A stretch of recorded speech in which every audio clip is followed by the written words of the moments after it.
तो दोस्तों इस वीडियो में आपके साथ मैं शेयर करने वाला हूं। देखिए 12 स्टॉक्स का एक बहुत ही ज़बरदस्त हाई ग्रोथ पोर्टफोलियो। और ये जो पोर्टफोलियो होने वाला है थोड़ा सा यहाँ पर रिस्की रहने वाला है, क्योंकि यहाँ पर जो कंपनीज हैं दोस्तों, यहाँ पर small cap mid cap companies ज़्यादा हैं। 600 करोड़ से लेकर दोस्तों यहाँ पर हम बात करें तो करीब करीब यहाँ पर 35,000 40,000 करोड़ तक की कंपनी मैंने कवर की है। तो small cap mid cap large cap company हमको देखने को मिलेगी। तो यहाँ पर रिस्क एपेटाइट आपका अच्छा है, अगर आप थोड़ा रिस्क ले सकते हैं तो आप इस पोर्टफोलियो में निवेश कर सकते हैं, क्योंकि फंडामेंटली देखिए अच्छी कंपनीज है, कोई प्रॉब्लम नहीं है।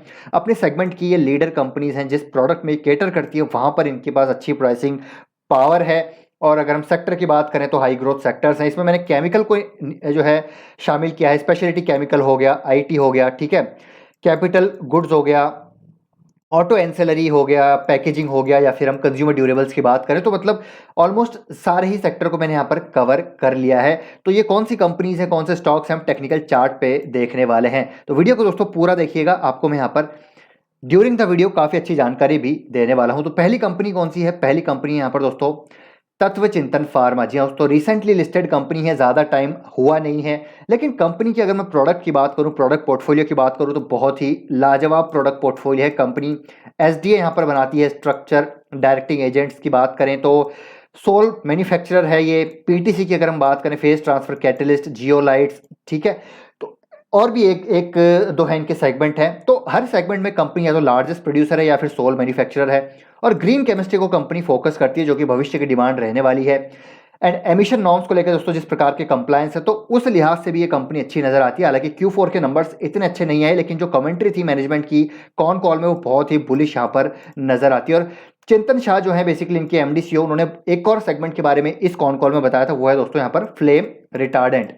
और ये एक ऐसा प्रोडक्ट वो बता रहे हैं जिसमें ये बहुत जबरदस्त स्केल कर सकते हैं। और इस सिंगल प्रोडक्ट से ही दोस्तों ये अपने रेवेन्यू को डबल कर सकते हैं। तो काफ़ी ज़बरदस्त यहाँ पर मैनेजमेंट का भरोसा है इस सेगमेंट को लेकर, यहाँ पर अच्छी खासी ग्रोथ आती हुई देखने को मिल सकती है। और बाकी मैं बात करूँ इलेक्ट्रिक व्हीकल को लेकर, एमिशन नॉर्म्स को लेकर, तो ये सारे तरह के प्रोडक्ट बना रही है और इकलौती कंपनी है जो यहाँ पर ऐसे प्रोडक्ट्स बना रही है। तो यहाँ पर मुझे लगता है कि प्रोडक्ट्स की डिमांड भविष्य में बहुत अच्छी बढ़ती हुई हमको देखने को मिलेगी। तो टेक्निकल चार्ट पर अगर देखें तो काइंड ऑफ दोस्तों पैटर्न तो यहाँ पर थोड़ा सा नेगेटिव नजर आ रहा है। एक हेड एंड शोल्डर पैटर्न हमको यहाँ पर बनता हुआ नजर आ रहा है। तो आप यहाँ पर उम्मीद कर सकते हैं कि ये और गिर सकता है, तो आप इसको अपने वॉच लिस्ट में रख सकते हैं। इसकी वैल्यूशन अभी भी थोड़ी सी ज़्यादा है, लेकिन यहाँ से अगर ये 10% और गिर गया या फिर 15% और गिर गया तो मैं खुद दोस्तों इस कंपनी को ऐड करने वाला हूँ। बाकी आप अपनी रिसर्च और स्टडी भी ज़रूर कीजिएगा। यहाँ से इसकी वैल्यूशन और अट्रैक्टिव होते हुए नजर आएंगे, क्योंकि कंपनी का डिमांड बहुत अच्छी है। कंपनी की अगर हम बात करें, देखिए मार्केट कैप की तो 4-4.5 हज़ार करोड़ का मार्केट कैप है, थोड़े से वैल्यूशन अभी ज़्यादा है, तो आप यहाँ पर वेट एंड वॉच कर सकते हैं। प्रमोटर होल्डिंग आप देखिए 79.17 की, तो मतलब प्रमोटर्स जितनी यहाँ पर बेसिकली कंप्लायंस है, रेगुलेशन है 75% की, उससे ज़्यादा ही है। तो यहाँ पर थोड़े बहुत हमको डाइल्यूट होते हुए देखने को मिलेंगे। एफआईएस ने अपने स्टेक बढ़ाए हैं, डीआईएस ने अपने स्टेक बढ़ाए हैं। अब यहाँ पर डाइल्यूशन होगा तो अगेन यहाँ पर आप समझिएगा दोस्तों और भी स्टेक यहाँ पर स्ट्रॉन्ग हैंड्स में जाते हुए देखने को मिल सकते हैं। हो सकता है यहाँ पर और गिरावट हो, तो मौका यहाँ पर मैं तो नहीं चूकूंगा। बाकी आप दोस्तों अपना डिसीजन यहाँ पर ले सकते हैं। सेकंड कंपनी है क्लीन साइंस, एक और रिसेंटली लिस्टेड कंपनी और बहुत ही शानदार कंपनी। इसके बारे में डिटेल में हम चर्चा कर चुके हैं, तत्व चिंतन के बारे में भी डिटेल में हम चर्चा कर चुके हैं, पूरा डिटेल एनालिसिस वीडियो हमने ऑलरेडी बनाया हुआ है। तो ये भी एक दोस्तों ग्रीन केमिस्ट्री फोकस्ड कंपनी है। और अगेन ये एक और एडवांटेज है इसके पास जितने भी प्रोडक्ट हैं, या तो ये वर्ल्ड जो है ग्लोबली लार्जेस्ट प्रोड्यूसर हैं या फिर सेकंड लार्जेस्ट प्रोड्यूसर हैं। जितने भी प्रोडक्ट हैं 4-5 प्रोडक्ट में दोस्तों ये काम करते हैं। क्लीन साइंस बहुत शानदार कंपनी, हालांकि वैल्यूशन अभी ज़्यादा है, तो आप या तो वेट कर सकते हैं गिरावट का। हमने दोस्तों इसको बाय किया था इस लेवल पे, एकदम बॉटम पे जाके बाय किया था। अगर ये वापस इस लेवल पे आता है तो मेरे ख्याल से अगेन यहाँ पर बाइंग की जा सकती है। रिजल्ट अभी आए नहीं है, आई थिंक इसके रिजल्ट 27 या 28 मई को आने वाले हैं। तो रिजल्ट पे काफ़ी फोकस रहेगा। कंपनी के परफॉर्मेंस काफ़ी शानदार है और ऑपरेटिंग मार्जिन कंपनी 40 के ऊपर जो है यहाँ पर मेंटेन करके रखती है। लेट्स सी इस बार किस प्रकार के मार्जिन ये मेंटेन कर पाती है। अगर स्टॉक में गिरावट हुई तो यहाँ पर दोस्तों अपॉर्चुनिटी होगी क्लीन साइंस जैसी कंपनी में, क्योंकि फंडामेंटली बहुत ही मजबूत कंपनी है, मैनेजमेंट काफ़ी अच्छा है, कंपनी के पास R&D कैपेबिलिटीज़ बहुत ही ज़बरदस्त है, प्रोडक्ट पोर्टफोलियो शानदार है। नेक्स्ट कंपनी दोस्तों बालाजी अमाइंस, इसके बारे में कई बार चर्चा कर चुके हैं। Q4 में काफ़ी ज़बरदस्त नंबर आए हैं कंपनी के, काफ़ी सारा केपेक्स इन्होंने अनाउंस कर दिया है। कुछ ऐसा केपेक्स भी कर रहे हैं जहाँ पर ये सोल मैन्युफैक्चरर होने वाले हैं। डीएमसी की बात कर रहा हूँ, जो कि लिथियम आयन बैटरीज में बेसिकली जो इनका इसका यूज़ होगा, पॉलीकार्बोनेट में यूज़ होगा, तो काफ़ी टाइम से कंसोलिडेट कर रहा है स्टॉक। इस गिरावट में ज़्यादा करेक्शन देखने को नहीं मिली है, तो इसको भी आप बाय कर सकते हैं। हो सकता है यहाँ से दोस्तों और गिर जाए, लेकिन जिस प्रकार का वॉल्यूम देखने को मिल रहा है नीचे, ऐसा लग रहा है दोस्तों खतरनाक इसमें एक्यूमुलेशन हो रहा है। एक बार जब मार्केट की स्थिति सुधरेगी तो बालाजी अमाइंस एक नई जर्नी अपनी यहाँ से स्टार्ट कर सकता है ऊपर की तरफ। तो ये भी एक कंपनी है शानदार। नेक्स्ट है दोस्तों मोल्टेक पैकेजिंग। रिजिड पैकेजिंग में मार्केट लीडर है। Asian Paints, Berger paint, Nerolac, Akzo Nobel जैसे बड़े बड़े क्लाइंट्स इनके साथ जुड़े हुए हैं। पेंट्स की बात नहीं करें हम यहाँ पर, सिर्फ एफएमसीजी की चाहे आप बात कर लीजिए, चाहे आप यहाँ पर फार्मा की बात कर लीजिए, या फिर जितने भी सेगमेंट हैं जहाँ पर पैकेजिंग की रिक्वायरमेंट होती है, रिजिड पैकेजिंग की रिक्वायरमेंट होती है, वहाँ पर मोल्टेक पैकेजिंग सबसे बड़ा कस्टमर्स जो है क्लाइंट यहाँ पर नजर आता है, जिसके पास बैकवर्ड इंटीग्रेशन है और इसीलिए ये मार्जिन अपने मेंटेन रख पाते हैं। ज़्यादा गिरावट हुई नहीं है दोस्तों इस स्टॉक में भी। इतनी मार्केट की करेक्शन में एक स्मॉल कैप, एक मिड कैप स्मॉल कैप होने की एक लिहाज से देखें तो काफ़ी गिरावट होनी चाहिए थी, लेकिन सस्टेन कर रहा है, नीचे वॉल्यूम के साथ बाइंग हो रही है, तो काफ़ी अच्छी कंपनी है। इसमें भी आप करंट मार्केट प्राइस पे बाय कर सकते हैं। अगर और गिरता है तो आप मान के चलिए ये स्टॉक आपको 500 से 530 की रेंज में भी आता हुआ देखने को मिल सकता है। इसके बारे में हम डिटेल में चर्चा कर चुके हैं। लॉन्ग टर्म की काफ़ी अच्छी कंपनी है। नेक्स्ट कंपनी यहाँ पर ग्रीन पैनल इंडस्ट्री। देखिए दोस्तों, एमडीएफ की जब मैं बात करूं यानी कि मीडियम डेंसिटी फाइबर की, तो अब यही दोस्तों इसकी डिमांड इतनी ज़्यादा बढ़ चुकी है कि इसने प्लाईवुड को पूरा रिप्लेस कर दिया है। प्लाईवुड का मार्केट शेयर यहाँ पर पूरा खत्म धीरे धीरे कर रहा है एमडीएफ। और एमडीएफ की कैपेसिटी की बात करें तो इंडिया में ग्रीन पैनल के पास सबसे ज़्यादा कैपेसिटी है एमडीएफ की, और ज़बरदस्त यहाँ पर इसका एक डिस्ट्रीब्यूशन नेटवर्क है। ग्रीन पैनल यहाँ पर एक पेरेंट जो है इसका, वो अपने आप में शानदार है। तो कंपनी का डीमर्जर हुआ था ग्रीन प्लाई से ग्रीन पैनल कंपनी बनी, और उसके बाद से आप देखिए तो लगातार अप ट्रेंड में हमको ये स्टॉक देखने को मिलता है। हो सकता है यहाँ पर करेक्शन और आ जाए, थोड़ा ये हमको और सस्ता होता हुआ देखने को मिले, तो इसकी करेक्शन हो सकती है करीब करीब 400 से 430 के लेवल के आसपास, और यहाँ से भी और करेक्ट होता है तो आपको ये आता हुआ देखने को मिलेगा फिर 360 के आसपास। तो ये जो सपोर्ट लेवल है इनका आप ध्यान रखिए, और ये गिरता है तो अपॉर्चुनिटी होगी, क्योंकि लॉन्ग टर्म के लिए अच्छी कंपनी है, फंडामेंटल्स मजबूत हैं। Q4 के नंबर्स आप जाके चेक कीजिए, बहुत ही शानदार नंबर्स आए हैं। कंपनी ने अपने ऑपरेटिंग प्रॉफिट मार्जिन को सिक्वेंशियल और ईयर ऑन ईयर बेसिस पे भी ग्रो किया है। टॉप लाइन बॉटम लाइन यहाँ per year on year sequential basis पे ग्रो करिए, तो Q4 में काफ़ी अच्छा प्रदर्शन रहा है। तो हर गिरावट यहाँ पर अपॉर्चुनिटी होगी ग्रीन पैनल में भी। सेकंड है, नेक्स्ट है दोस्तों यहाँ पर आईटी सेगमेंट की कंपनी एलटीटीएस। तो ईआरएनडी स्पेस में ग्लोबल लीडर कंपनी है, जेनोव क्वाड्रेंट में टॉप क्वाड्रेंट में कंपनी आती है। तो इसके बारे में हमने कई बार चर्चा की है, हालांकि उसके बाद काफ़ी गिरावट हो चुकी है, लेकिन मुझे लगता है जो गिरावट है एक ज़बरदस्त अपॉर्चुनिटी है। ईआरएनडी स्पेस में अगर आपको निवेश करना है तो एलएनटी के साथ आप जा सकते हैं। ऑटोमोटिव सेगमेंट में भी ये कंपनी कैटर कर रही है। रिसेंटली इनको एक बहुत बड़ा मल्टी ईयर प्रोजेक्ट मिला है, और जो है इलेक्ट्रिक मोबिलिटी सेगमेंट में, ठीक है। बाकी आर&डी स्पेस में ऑलरेडी ये कई सेगमेंट को केटर कर रही है, कई वर्टिकल को केटर कर रही है, और टॉप क्वाड्रेंट में कंपनी आती है। टॉप नॉच यहाँ पर मैनेजमेंट है, नंबर्स भी अच्छे आए थे, ठीक है। अट्रिशन यहाँ पर काफ़ी कंट्रोल में देखने को मिले थे। तो यहाँ से मुझे लगता है गिरावट और हो सकती है 41% के बाद।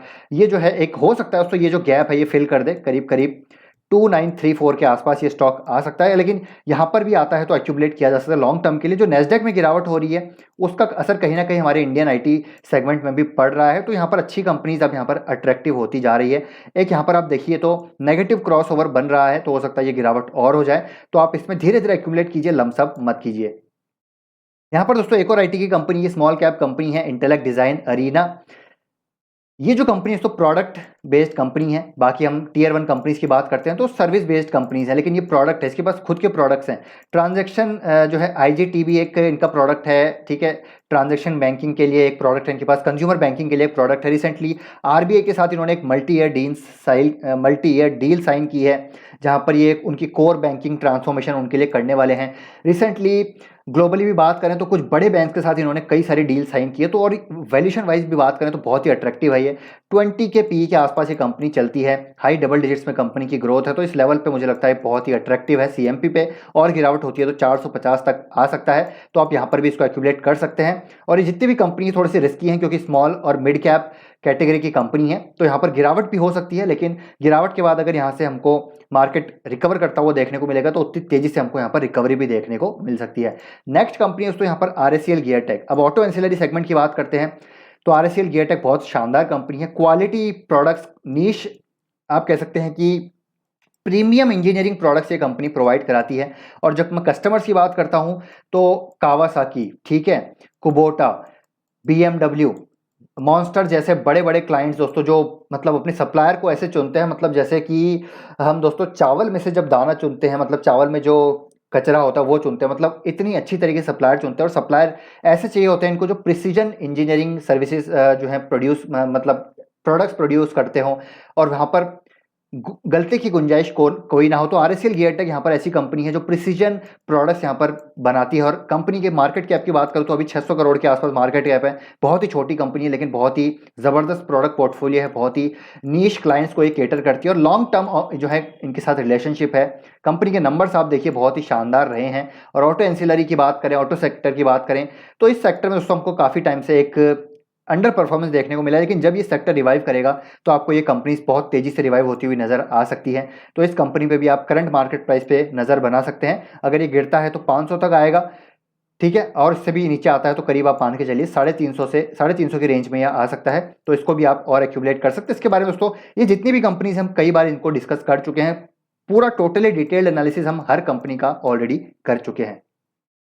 नेक्स्ट कंपनी है यहाँ पर एक और ऑटो एंसिलरी, सोना कॉमस्टार। हालांकि इसकी वैल्यूएशन बहुत ही ज्यादा है, अभी 100 के पीई पे चल रहा है, तो इसको आप अभी इग्नोर भी कर सकते हैं। लेकिन कंपनी की दोस्तों फंडामेंटल्स की बात करें तो इसको हम इग्नोर नहीं कर सकते। फंडामेंटली बहुत ही मजबूत कंपनी है, 5 स्टार कंपनी है, प्रोडक्ट पोर्टफोलियो बहुत ही शानदार है, डोमेस्टिक मार्केट लीडर है पीवी सेगमेंट में, कमर्शियल व्हीकल सेगमेंट में, ट्रैक्टर सेगमेंट में।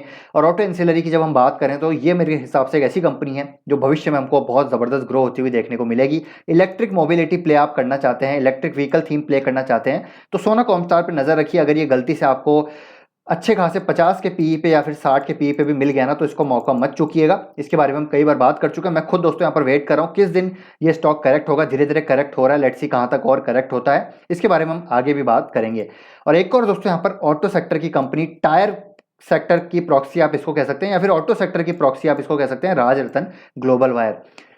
नंबर्स देखे आपने, काफी अच्छे Q4 के नंबर्स आए, ठीक है। बीड वायर कंपनी बनाती है जहां पर ये एक कॉम्पिटिटिव एडवांटेज है, इसके पास लॉन्ग टर्म रिलेशनशिप है। जितने भी टायर कंपनीज हैं, बालकृष्णा हो गया, एमआरएफ हो गया, सीएट हो गया, जेके हो गया, मिशलिन हो गया, ठीक है, गुडईयर हो गया, और जितने भी बड़े नाम आप जानते हैं, जितने भी आपने कभी सुने होंगे, सभी को दोस्तों ये केटर करते हैं। लोवेस्ट कॉस्ट प्रोड्यूसर है, ये भी एडवांटेज है इसके पास। लगातार कंपनी ने कैपेसिटी एक्सपेंशन किया है और लगातार ये अपने एक्सपोर्ट को भी बढ़ाने वाले हैं और आगे भी केपेक्स करेंगे। तो ये कंपनी मेरे को लगता है भविष्य में बहुत बड़ी बन सकती है, लेकिन इस लेवल पर थोड़ी सी महंगी नजर आती है। तो अगर ये गलती से कभी आपको दोस्तों 500 के लेवल के आसपास मिल जाए या फिर 400 के लेवल पे आसपास मिल जाए तो यहाँ पर एक अच्छी अपॉर्चुनिटी होगी। लेकिन आप धीरे धीरे इस पर नजर रख सकते हैं, स्लोली इसको एक्यूमुलेट कर सकते हैं, क्योंकि अभी भी मुझे लगता है कि यहाँ पर 25 के पी के आसपास ये कंपनी ट्रेड कर रही है, जो कि ज़्यादा नहीं है। लेकिन हाँ, ऑटो एंसिलरी सेगमेंट थोड़ा सा यहाँ पर लो मिड टीन्स में जो है 15 पी या फिर 16 पी के आसपास ट्रेड करता है, तो उस हिसाब से महंगा है। लेकिन इस पर आप नज़र रखिए, फोकस में रखिए।